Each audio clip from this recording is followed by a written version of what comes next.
Hello, everyone, and welcome back to the Astral Tourist Podcast, your portal to the unseen realms and the weird, wonderful beings who dwell there. This episode is Perth's Astral Bazaar hosts Migrating Fairies and Future Gaming Buzz. So let's start at the beginning of the beginning. I had to take 4 flights to get here to Perth, Australia. The longest one was about 15 hours from Francisco to Melbourne. And then after that, there was another flight to Perth. And of course, since I live in New York, we had 2 flights before that, my significant other and I, just to even get to San Francisco. And we almost missed 2 of them, not our fault, but somehow we made it on time. So, just to set the whole thing up, for the longer flight, I had made sure that I had an aisle seat by the bathroom. I can be super empathic. So, the middle seat is like the worst one there is for me. Just being so squeezed in and touching other people and, um, the crowds and everything on the plane and all this other stuff. So anyway, I did all of my premeditation stuff to control all of that emotionally for myself. I had great boundaries, all my psychic shielding set up, and things were set up really perfectly until I began to walk down the aisle. And in the middle seat is this huge man. And I'm thinking, okay, I'm going to be really squished, come away with bruises, but I'm in the aisle. So all is well. And I have briefly astral projected from a plane once before. Usually I sleep through flights, but not 15-hour ones, I don't think. I mean, this one's my longest one, remember. The other one I think was 7 or 8 hours to Japan. So anyway, I was still feeling pretty good about it. I was going to be squished, but it was going to be okay. He seemed pretty neutral kind of a person. I couldn't really tell, but I didn't want to read him too much. I respect people's privacy. And so I got there, I was getting all situated, getting in my seat, and he asks to switch seats. I sure wish people would book the seat that they want. I really do. I felt like I couldn't say no because he had a pretty serious leg issue. So I took the middle seat and I was really compacted in there. The three of us, in economy, were really smushed up. So here I am, this super empath, and I have all my stuff going on that protects me so much, but I was feeling it, I admit. And so as I drifted off, I got a little cocky and I thought, I've astral projected on a plane once before. And before that, I had so many problems trying to because I don't fall asleep that much. But I felt myself drifting off. I got a little bit cocky, a little too sure of myself. And I thought, I'm going to do it anyway. I'm going to do it from the middle seat. And I drifted off. I felt all these like people pressing in on me. And I thought, I got this. I'm going into sleep paralysis. I'm going to control the sleep paralysis. I began doing some deep breathing, like in and out. I hope this sounds okay. For those just tuning in, I'm on the travel mic, not the usual really good microphone. And so I was doing that like in fours, and sessions of fours. And I began like making my intention to get out there to the wing or at least just to pop out anywhere else and leave my body there squished up in the middle seat all by itself. But that's not what happened. And I began to get the visuals coming in about crowds and people. And I thought, well, that's normal. I've got this. I'm good to go. And, I kept feeling like people were squeezing in on me. And I'm like, that's normal. I'm in a middle seat. I got this. I'm going to pop on it out of my body here any moment now. And I was doing the target location out into the sky. Just wanted to like zoom out the closest side of the plane that I could. And then the man who I had switched seats with, his face came right in front of mine, like right in front of it, like. And then he began to press into my. It felt like his energy was pressing into mine, and I thought that's normal. He's a big guy. I'm not gonna let this stop me. And I kept doing my breathing in and out, and then suddenly I snapped back into my body, and I know he's the one that did it. He did it to me. He got me back in my body somehow. And when I woke up, I was screaming, and I know I wasn't afraid. So this is where signals can get really mixed um, with empaths. And I thought I was in the zone. I was ready to go, but really, I woke up screaming, and it wasn't fear. So I was stuck in some kind of weird kind of sleep paralysis where my peaceful, deep breathing came out of screams like a nightmare on the plane. So that was a big fail, but I put the effort out there. I got too sure of myself and didn't work out. Uh, so finally, we get to Perth, and seriously jet lagged. I was not trying to astral project, but I ended up in this place where there were so many caverns and doors, and I was just getting flashes. And the first couple of nights, I kept waking up like every hour.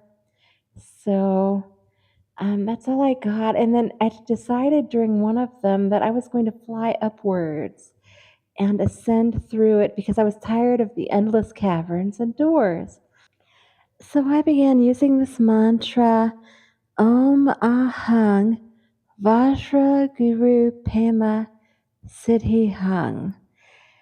And as I ascended through the caverns, like up through the stones, along my left hand side, there appeared these planks, these wooden planks made out of a particular type of wood.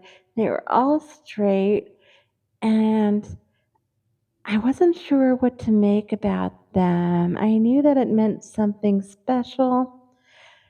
And it wasn't until I woke up that I remembered that we have the song lines here in Australia.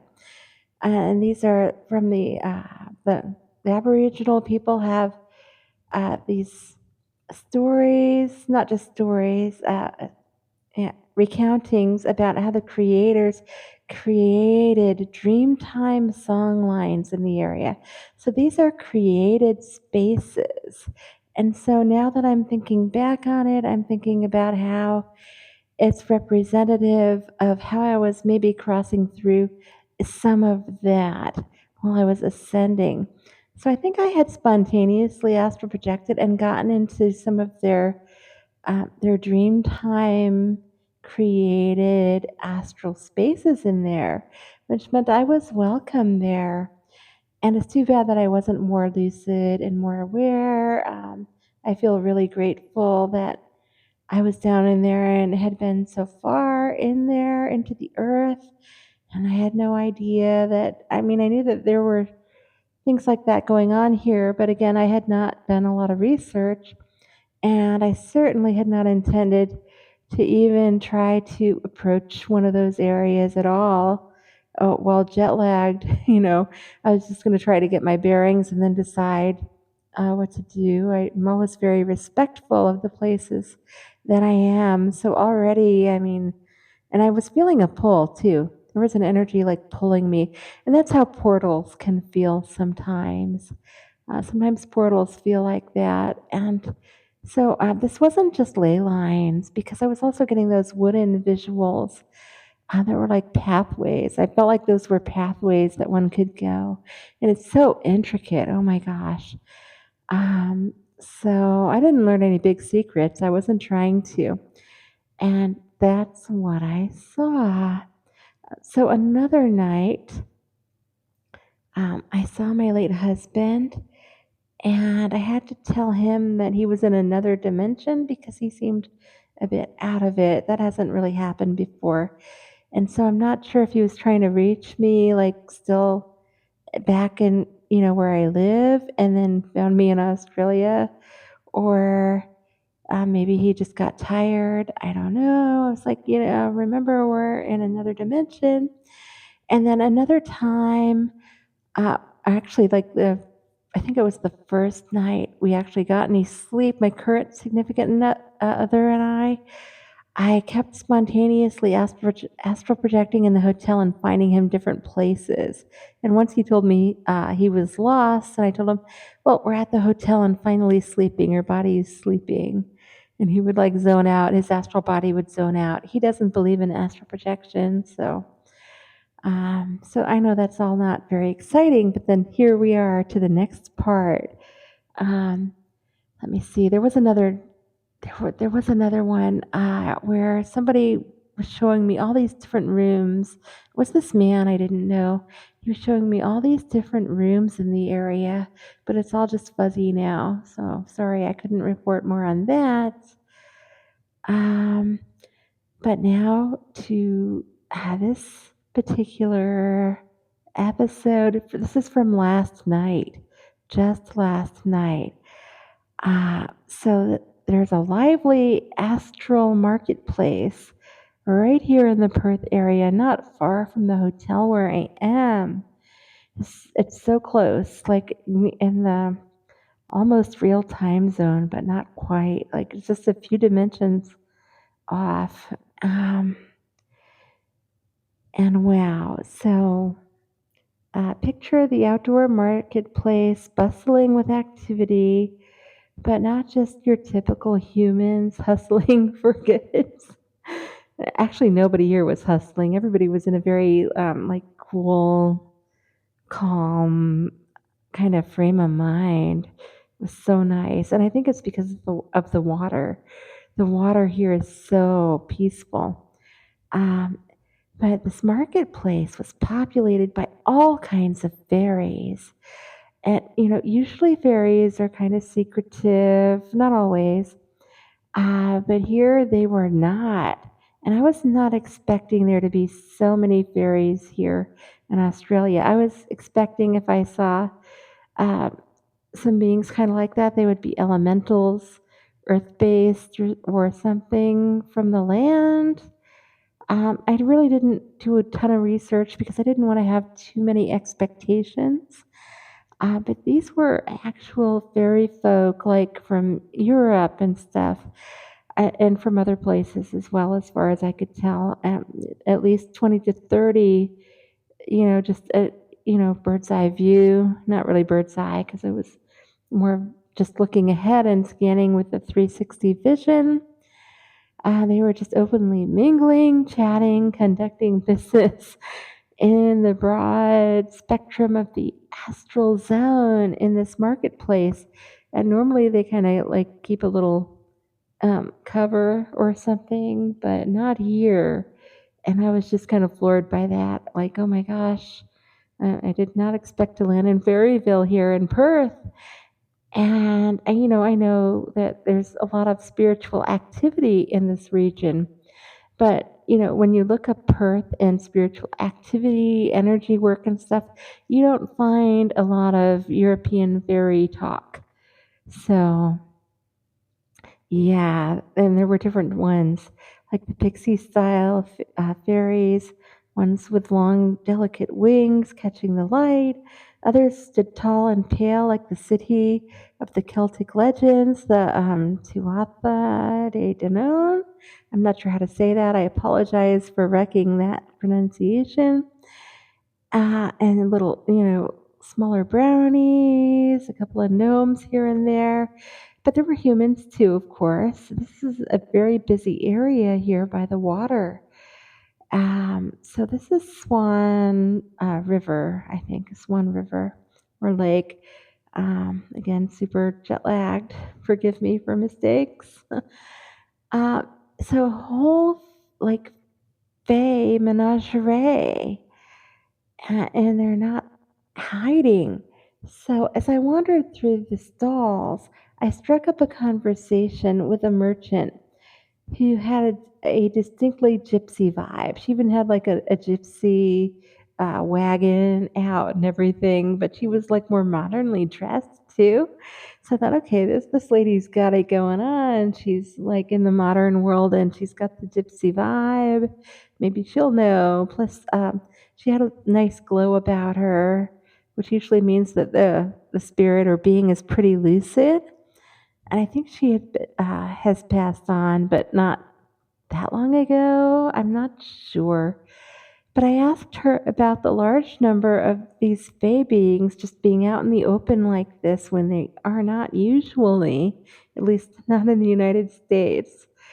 I mean, you'll see them here and there in the astral, but they don't like come out in throngs like this. And she told me, uh, well, a little bit cryptic yet profound. She said many of them had come over the lines and seas with their kin. So I wasn't entirely sure if she meant fairykin, if coming over the with their human family kin, or a blend of both. I suspect both. But the message was clear that these were not native to Australia. She was basically acknowledging that. And they'd migrated here, crossing boundaries, dimensions, and oceans. And that got me thinking about what it means for the astral geography of Western Australia. Well, Australia in general, all of Australia. Could it be that the astral realms here are becoming more accessible more than? Um, they're already pretty active, let's say, with the dream song stuff and the ley lines and the portals in the land that are here already. And I did a little bit of research, not a ton, just because I'm so wrecked and tired. And the Perth region is known for a unique geology rich in quartz and gold. There's low electromagnetic interference and proximity to the Dreamtime connected landscapes. So maybe these factors have created an energetic crossroads, like a new hub for beings migrating from other realms. I say new with a grain of salt. I mean, I have no idea how long this has been going on, if this is a new thing for this area. I'm not native to this area. I'm a tourist, so in the physical and the astral. So it's been a blast just trying to check the place out all the way around. So continuing on, these stalls were a curious mix of vintage charm and futuristic neon glow. Now I've seen this before, this mix of like timelines or beings from various timelines all in the same astral zone. So it's like stepping into a time warped bazaar that straddled centuries and dimensions. One striking feature was an old train caboose adorned with faded photos lining its walls. Someone told me it used to be haunted, and I forget what else we talked about, but they wanted me to like check it out and make sure that the spirit had actually moved on like we thought, and they didn't want to go in there if it hadn't. And so, like, my usual crazy cockiness coming back again, I decided to pop on in there and actually look around and directly and like see if I could help the spirit move on if it hadn't. And I went on in there and, 360, all my like brightness, like clarity now, lights on, extra light. And I was shining that light in that caboose so bright. And no, that spirit, it was not there. But the history lingers and kind of evolves because there were all these photos on the walls, all these historical ones with different faces. I'm not sure if they were like the different reincarnations of this spirit or something, but it wasn't there anymore. It had kind of left kind of a legacy with the photos, though. It was very cool. Um, and the next part here, wow. So was continuing wandering around because I still hadn't woken up. And I encountered a man who shared a tip about an upcoming game called Black City, a cyberpunk mystery that's destined, he says, to become wildly popular. And I kind of went back and forth with him a little bit about was it called Black City or Dark City? Because remember in the Astral, our minds are always interpreting things. And he was like, Black City, I speak English, it's Black City. And it's this whole cyberpunk mystery. So that little nugget felt like a gift from the Astral marketplace there, well, from him in particular, a glimpse into the cultural currents flowing beneath the surface of our waking world. So I don't know if it will come to our dimension. Remember, there are so many dimensions, they intermingle in the astral.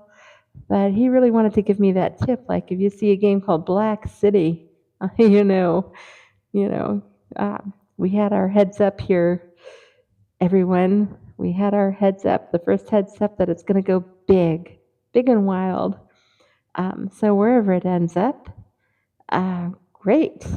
A great new game for some people, hopefully us too. So the presence of so many fairy types and the hint of migration, well, not the hint, the migration of the Fae there suggests something larger at play here. From ley lines to astral pathways, these beings are establishing roots in new places and bringing their histories, cultures, and everything with them in this landscape here in Australia. Wow. So, for those of us who journey beyond the veil, experiences like this remind us how alive and dynamic the astral realms are.